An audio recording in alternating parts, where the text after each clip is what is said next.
Hello, स्वागत आहे तुमचं माझ्या मिनी ब्लॉगमध्ये। मी आहे अर्बन कंपनीमध्ये ब्युटिशियन आणि आज होत्या मला 2 बुकिंग। तर मी घरातून निघालेली आहे पहिल्या लोकेशनला जायला आणि पहिल्या लोकेशनला जाऊन सेटअप लावून मी तिथेच केलं आहे त्यांचं हनी वॅक्स आणि O3चं फेशियल। पहिली बुकिंग कंप्लीट करून मी आता दुसऱ्या लोकेशनला जायला निघालेली आहे आणि दुसऱ्या लोकेशनला पोहोचून मी तिथं त्यांचं केलं आहे।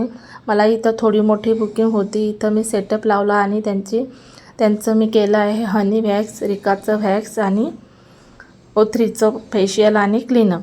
ही ऑर्डर कंप्लीट करून मी आता घरी यायला निघालेली आहे। मला इथं तिसरी बुकिंग पण आली होती, पण ती कस्टमरने ऐन टायमावर कॅन्सल केली।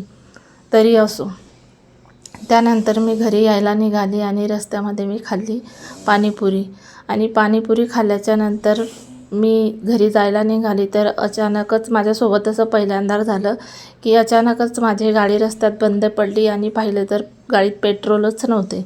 त्यानंतर मला एका ताईने त्यांच्या गाडीवर लिफ्ट दिली आणि आम्ही गेलो पेट्रोल पंपावर आणि पेट्रोल पंपावर जाऊन तिथं आम्ही बॉटलमध्ये घेतलं पेट्रोल आणि त्यानंतर मी जिथं साईडला गाडी लावली होती तिथं जाऊन गाडीत पेट्रोल टाकले आणि सरळ घरी आले। तर आजसाठी फक्त बस एवढंच आणि thanks for watching my video.